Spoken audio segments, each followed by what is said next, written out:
Hey, welcome back.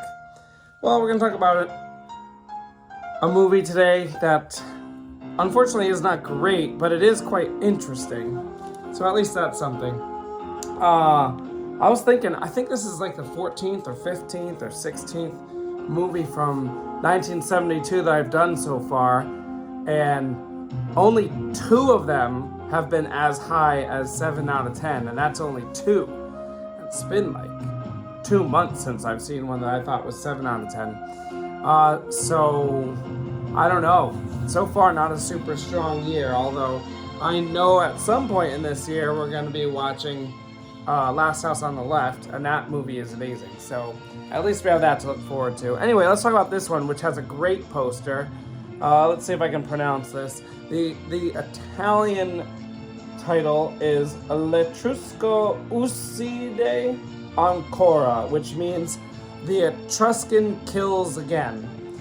Now, you may be wondering what an Etruscan is, because I didn't know what an Etruscan was, which is, maybe bad on me. But for anyone else who doesn't know what an Etruscan is, Etruscans are an ancient civilization that lived in what is now northern Italy. They lived before the year 0 for multiple centuries. So it's pre-Roman, pre-Roman civilization living in what is now northern Italy. So this movie starts out with an archaeologist, which I think is kind of cool, and he is trying to basically excavate an ancient Etruscan tomb, like a burial site. So that's cool. Now, this was an Italian, German, Yugoslavian co-production. And I guess they decided that releasing it in America, giving it the title The Etruscan Kills Again, wouldn't really get people in the theaters because they figured most people don't know what Etruscans are, which they were probably right. So they called it in America The Dead Are Alive, with this awesome poster. Look at that. The Dead Are Alive. Actually, it's not very clear that that's the name of the title, but it is. The Dead Are Alive. Now, this makes it look like it's going to be a zombie film, but it's not. So we're going to go back to this poster because this image is shown very often, well, not very often, but multiple times throughout the film.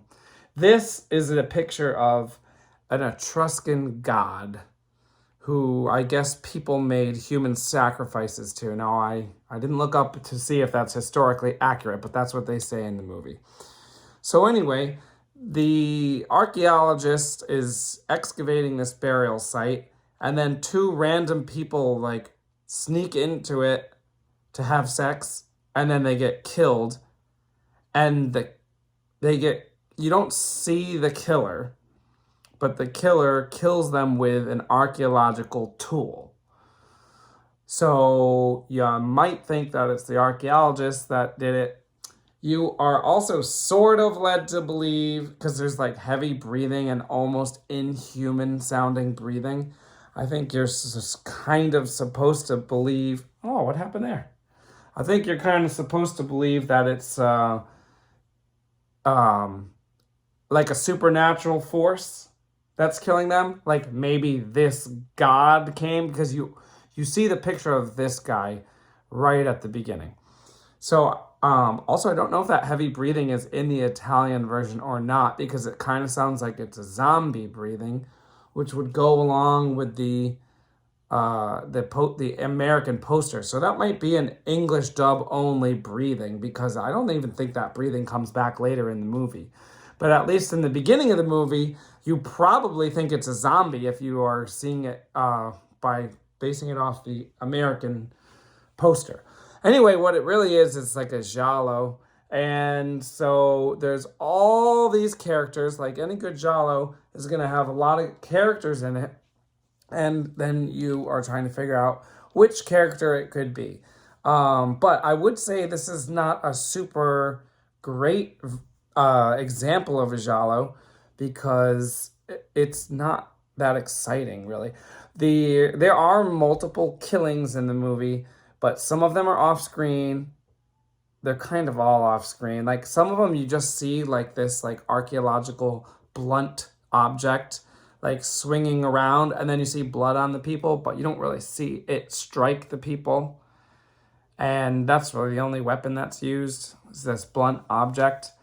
Um, and like even when the people are bloody, like it's clearly just people that have blood put on them. There's no like battered special effects like where people don't have like a broken head or a broken arm or anything like that. So it's just blood on the people for the most part, although there is a woman who has like some burned off hair and like a burned scalp like later on in the movie, but you don't really see her burning or anything like that. So probably two high points of this movie would be number one would be the fact that it is filmed in Spoleto, Italy. Okay, Spoleto. I looked this up. Spoleto is an ancient city that the Etruscans, I think, lived in. If you go to Spoleto today, you can see bits of wall that are 2,500 years old. So there's like actual Etruscan ruins in Spoleto. So they filmed the movie there, and it's beautiful. The filming locations are beautiful. And to tack on to that, there's one scene with a great car chase, but the streets in the city are so narrow that it looked like the cars were going to crash into like these old buildings and just cause irreparable damage. And from like a historic architectural point of view, that was a very anxiety-inducing sequence because I thought they were going to damage these priceless buildings. There is a part where the car does hit like this mound, like a rock.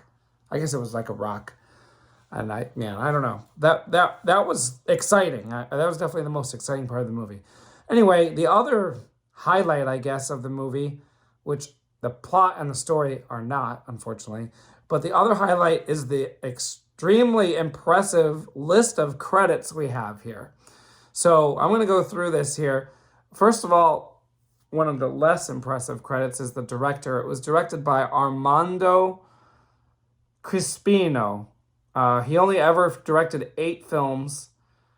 3 of them were horror. This was his first horror film, and it was his 5th film overall. I tried watching this other film he did called Commandos, but I'm not a big war film guy. It was like a World War II film, so I couldn't watch that.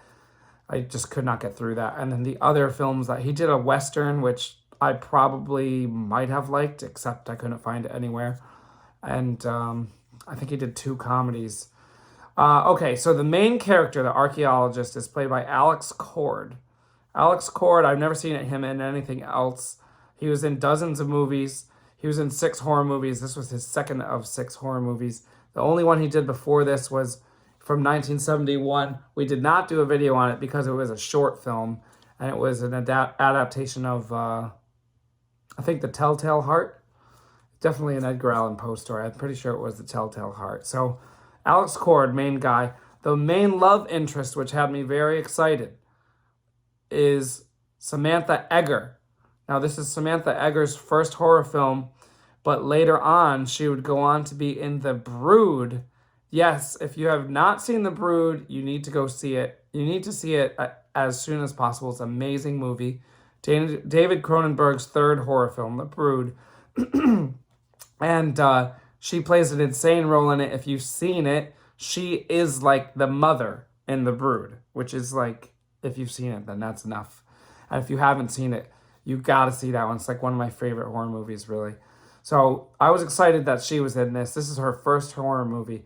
Okay, next up. Okay, so we have the archaeologist, and then Samantha Eggar plays like the archaeologist's wife, but like ex-wife. And we have her other ex-lover. I guess she left her husband to go be with this guy. And this guy is a conductor, and he conducts like the orchestra for plays for live theater in Spoleto, which is like really random. Like, I don't know who really wrote this story. It was like you got the archaeology thing, then you have like the whole theater thing, which is cool. You know me. I like when they pull in like some aspect of life and then turn it into a horror movie. So like archaeological horror or theatrical horror, like that's cool. The two together, I think I would have preferred if it was all one, because there's just a little bit of each rather than diving deep into one of them. But anyway, this conductor is old, and it's John Marley. Now, you have probably all seen John Marley in The Godfather. Yes, an actor from The Godfather, which I think came out in 1971, is in this random giallo, like Class C giallo. This Yugoslavian giallo. Okay, John Marley, now you're trying to think who John Marley is in The Godfather. He's the guy who has the horse, and then he wakes up with his horse's head in his bed. That guy is one of the main characters in this movie. And in this movie, that conductor has a son, and the son, the actor's name is Carlo de Mejo, and I assume that he's Spanish based off that name. The other three are all American, by the way. Actually, I didn't look up Samantha Eggar, but since she was in The Brood, she might actually be Canadian, but she might be American. The other two guys are American for sure. I don't know what's going on there. It's weird. It doesn't usually do that. Anyway, so the son, played by Carlo de Mejo, was in many great horror movies, including both City of the Living Dead and House by the Cemetery, and Manhattan Baby, all by Lucio Fulci. And he was also in Contamination, which is a pretty fun alien ripoff Italian sci-fi horror with a bunch of exploding people. If you haven't seen Contamination, that's cool. So he's in that too. We also have Enzo Tarasio, who plays an inspector trying to figure out who's killing people in this movie. He was in The Night Evelyn Came Out of the Grave. I did a video for that one, so you can go watch the video for The Night Evelyn Came Out of the Grave. And then we also have, there's someone else in this. Oh yeah, Horst Frank, a German actor who was in Cat o' Nine Tails, one of my favorite films from 1971, Dario Argento's Cat o' Nine Tails. He was also in So Sweet, So Perverse, which I watched but did not do a video for. It's from 1970. It's more of like a thriller giallo, a non-extreme, non-violent giallo. So Perverse, so Sweet, So Perverse. I think Umberto Lenzi directed that one. And then the cinematographer was Errico Menser, assuming that's a German cinematographer. He also was a cinematographer for Cat o' Nine Tails. And then perhaps the largest horror credit is the composer, Reese Ortolani, who did the score for dozens of horror films, mostly all Italian horror films, or maybe all Italian horror films, including Castle of Blood from the 60s. He did So Sweet, So Perverse that I mentioned. He did One on Top of the Other and Don't Torture a Duckling by Lucio Fulci, which, by the way, if you didn't know, the real title for Don't Torture a Duckling is Don't Torture Donald Duck. But we're going to talk more about that when I actually do the video for it, because that's another 1972 movie that's pretty good. So we'll talk about the real title for that another time. He also did The Tight Grip of the Spider, which I did a video for. And probably his biggest movie was he did the unforgettable music for Cannibal Holocaust in 1980. If you haven't seen Cannibal Holocaust, I don't really know if I would recommend it to you, because it's like way more extreme than anything I've talked about on here. If we go on the assumption that I'm going to keep doing these all the way through 1980, which is, the goal, part of the goal, I'll eventually do a video for Cannibal Holocaust. But if you haven't seen it, I would proceed with caution on that one. It's pretty extreme. He also did the music for House on the Edge of the Park, which I haven't seen yet, but I want to.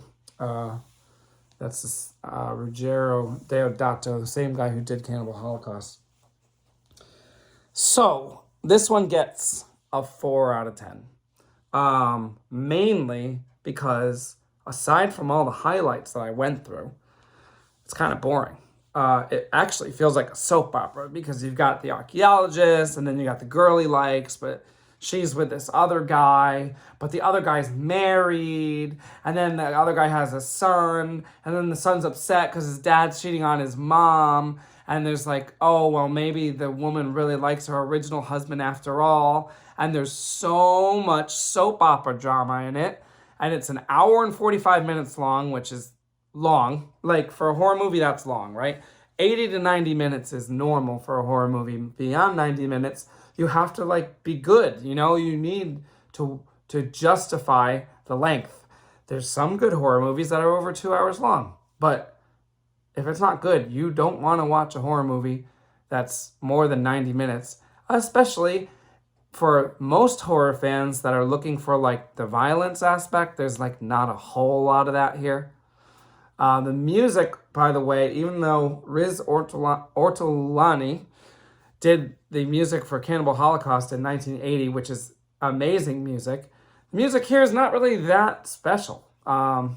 It's certainly not as good as the music for, like, Cat o' Nine Tails or Bird of the Crystal Plumage, which, you know, are the main, well, actually, I would say the main influences for this, but maybe that's not true.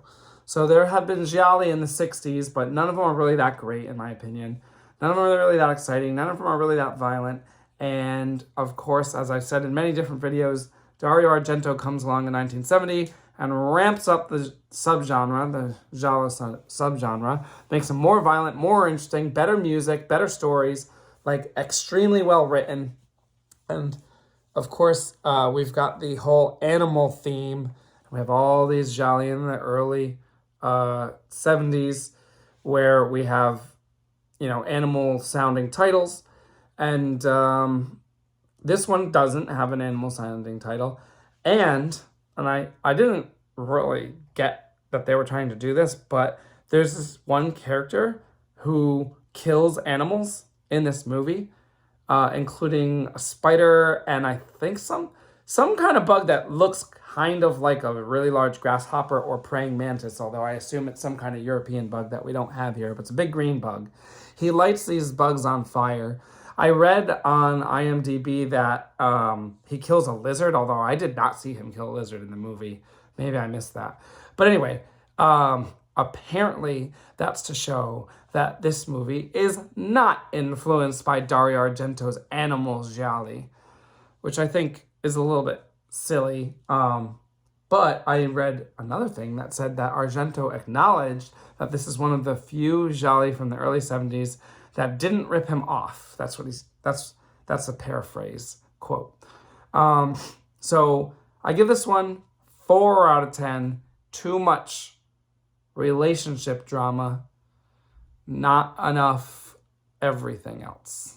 But I will say I was not able to guess the killer. I don't know if I've said this before, but I don't put that much effort into trying to figure out the killer because I like to be surprised. And if I can figure it out, it actually takes away from it. But at the same time, I am thinking about, oh, okay, maybe this is the killer. So I thought I had 2 suspects in mind that I assumed would be the killer, and it wasn't either of those 2. So it was somebody else, and there was an explanation that made sense. So it's not, I hate when it's like some random character that you would have never guessed. Like, you could theoretically guess correctly on this one, but I didn't, which to me is a success. Because I don't want to guess it, but I also want it to make sense. So that worked out.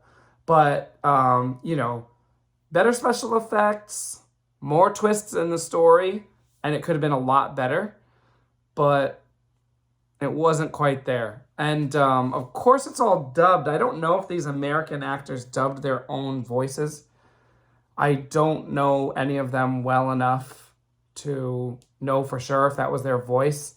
I haven't seen The Brood in a couple of years, actually. So I wasn't sure if Samantha Eggers was doing her own voice. But the dubbed acting was pretty good. So I assume that the American actors dubbed their own voices. It was not awkward at all, actually. And you can tell that they're all speaking English in the film, which is nothing new for Italian films, but they're all speaking English as far as I could tell. I didn't notice anyone not speaking English. Even Horst Frank seemed to be speaking English, even though he's German. But you got a lot of American actors in this movie. I guess the inspector was Italian, and maybe the one dude was Spanish. But the main three were definitely American. All right, that's enough for the Etruscan Kills Again. Next, well, we'll see you next time. All right, see ya.